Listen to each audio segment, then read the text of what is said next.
Students, आज हम कक्षा 12वीं विषय राजनीति विज्ञान अध्याय 6 अंतरराष्ट्रीय संगठन पढ़ेंगे, है ना।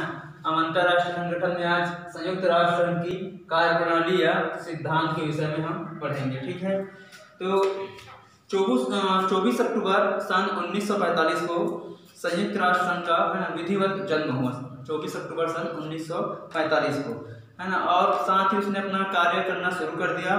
उसके कार्य के लिए जो सिद्धांत है, उद्देश्य है ना, ये दोनों निर्धारित कर दिए गए थे पहले से। तो इनके उद्देश्यों की चर्चा पहले हमने, है ना, पिछले वीडियो हमने कर लिए थे, पढ़ लिए थे हमने।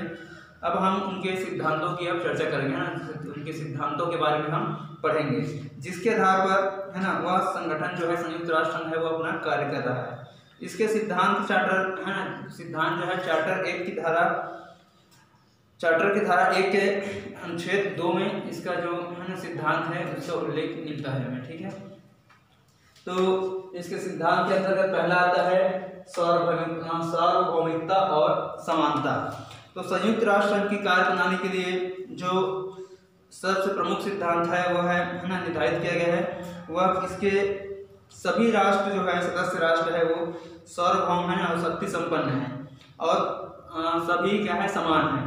तो इसके अनुसार प्रत्येक सदस्य राष्ट्र है अपनी भौगोलिक सीमा में सर्वोच्च है ना। अपने अपने भौगोलिक सीमा में जो सभी राष्ट्र है वो सर्वोच्च है और उसके भीतर उसका अपना शासन जो है वो सर्वश्रेष्ठ है। तो इसका प्रत्येक सदस्य बाहरी नियंत्रण से, तो संयुक्त राष्ट्र संघ का जो प्रत्येक सदस्य देश है ना, वो क्या बाहरी नियंत्रण से मुक्त है और अंतरराष्ट्रीय समुदाय के रूप में वो सभी सदस्य एक दूसरे के, है ना, समान हैं। दूसरा इसका, है ना, कार्यप्रणाली है, ये है सद्भावना। तो संयुक्त राष्ट्र की कार्यप्रणाली के लिए जो दूसरा सिद्धांत निर्धारित किया गया है वो सभी सदस्य राष्ट्र संयुक्त राष्ट्र के चार्टर के अनुसार अपने कर्तव्यों का पालन करने के लिए वचनबद्ध है ना। जो संयुक्त राष्ट्र संघ का जो चार्टर बना है उसके अनुसार वो सभी राष्ट्र अपने कर्तव्यों का पालन करेंगे। तो सद्भावना के सिद्धांत को संयुक्त राष्ट्र संघ के चार्टर में स्थान देने के पीछे तर्क ये था कि संयुक्त राष्ट्र संघ अपने आदर्शों के पालन में तभी तक सफल हो सकता है ना, जब तक कि वो सभी सदस्य राष्ट्र जो है उसके अपने दायित्वों का अच्छे ढंग से निष्ठापूर्वक पालन करेंगे। तीसरा सिद्धांत है इसका विवादों का शांतिपूर्ण समाधान। तो संयुक्त राष्ट्र संघ की कार्यप्रणाली के लिए जो तीसरा आधारभूत सिद्धांत स्थापित किया गया है ना, वह यह है कि इसके जो सभी सदस्य राष्ट्र है अपने विवादों का, है ना, आपस में जो विवाद होंगे उसका शांतिपूर्वक तरीके से वो निपटारा करेंगे, उसका समाधान करेंगे। इसके लिए संयुक्त राष्ट्र संघ के जो चार्टर है उसमें कुछ प्रक्रिया निर्धारित किया गया है।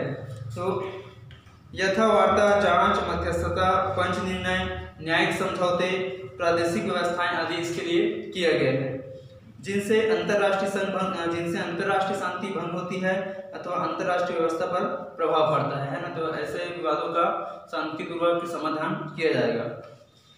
इसके चौथा सिद्धांत है बल प्रयोग का निषेध। संयुक्त राष्ट्र संघ की कार्यप्रणाली के लिए चौथा प्रमुख सिद्धांत है बल प्रयोग का निषेध, है ना। तो इसके अनुसार कोई भी राष्ट्र अपने अंतरराष्ट्रीय संबंध में किसी अन्य राष्ट्र की राजनीतिक स्वतंत्रता के विरुद्ध न तो बल प्रयोग करेगा और न ही वो किसी प्रकार से उसको धमकी देगा, है ना। किंतु संयुक्त राष्ट्र संघ के चार्टर के धारा 43(1) और 51 द्वारा बल प्रयोग की भी यहाँ पर व्याख्या हमें देखने को मिलता है ना। धारा 43(1) में ये लिखा गया है कि अंतरराष्ट्रीय शांति एवं सुरक्षा को कायम रखने में योगदान करने के उद्देश्य से संयुक्त राष्ट्र संघ के सभी सदस्य सुरक्षा परिषद की मांग तथा विशेष समझौते के आधार पर सशस्त्र सेनाएं सहायता सुविधाएं को उपलब्ध कराने का दायित्व लेते हैं, है ना। और इस स्थिति में शांति भंग करने वाला देश के साथ बल प्रयोग किया जा सकता है, ठीक है। तो चौथा इसका सिद्धांत रहा बल प्रयोग का निषेध, है ना। अब आगे है पांचवा है सहायता। तो सहायता का सिद्धांत संयुक्त राष्ट्र संघ की कार्यप्रणाली के, है ना, पांचवा सिद्धांत है। इस सिद्धांत के अनुसार संयुक्त राष्ट्र संघ के सभी प्रकार की कार्रवाइयों के समय सभी सदस्य, जो राष्ट्र सदस्य हैं, के लिए वचनबद्ध है। इस सिद्धांत के अंतर्गत ये बात स्पष्ट तौर पर लिखा गया है कि जिस किसी भी राष्ट्र या किन्हीं राष्ट्रों के विरुद्ध संयुक्त राष्ट्र की कार्रवाई जो है वो चल रही है, तो उसके या फिर उनके साथ कोई भी सदस्य राष्ट्र सहयोग नहीं करेगा। छठवां इसका सिद्धांत है गृह क्षेत्राधिकार, है ना। तो संयुक्त राष्ट्र संघ की कार्यप्रणाली के लिए जो नियमित है छठवां सिद्धांत यह गृह क्षेत्राधिकार का है ना। गृह क्षेत्राधिकार का सिद्धांत है। इस सिद्धांत के अनुसार संयुक्त राष्ट्र संघ किसी भी सदस्य राष्ट्र के उन मामलों में हस्तक्षेप नहीं करेगा जिनका संबंध उसके आंतरिक मामलों से, है ना। मतलब देश के आंतरिक मामलों से संबंधित किसी भी मामले पर संयुक्त राष्ट्र संघ कार्रवाई नहीं करेगा, है ना। तो कार्यप्रणाली के लिए निर्धारित सिद्धांतों में गृह क्षेत्राधिकार का सिद्धांत सर्वाधिक जटिल है, क्योंकि इसके सदस्य देश अपनी आवश्यकता अनुसार इस सिद्धांत की व्याख्या करते हैं, ठीक है। सातवां सिद्धांत है सदस्येतर राज्य, है ना।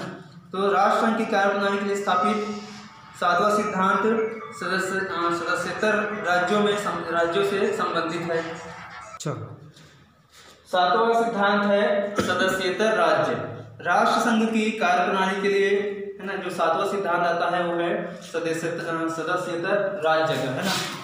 तो इस सिद्धांत के अनुसार, है ना, वैसे राष्ट्र जो संयुक्त राष्ट्र संघ का सदस्य नहीं है ना, ऐसा देश जो संयुक्त राष्ट्र संघ का सदस्य नहीं है, उसके लिए संयुक्त राष्ट्र संघ यह व्यवस्था करेगा कि वह भी शांति और सुरक्षा की स्थापना के लिए संयुक्त राष्ट्र संघ के जो चार्टर है ना, उसके अनुसार वो देश भी क्या है आचरण करेंगे, है ना।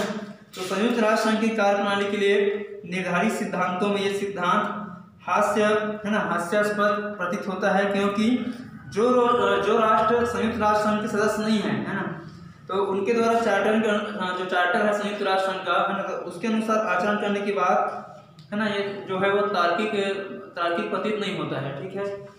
तो इस प्रकार से ये संयुक्त राष्ट्र संघ की, है ना, कार्यप्रणाली है। आगे का अध्याय हम नेक्स्ट वीडियो में पढ़ेंगे। Thank you students.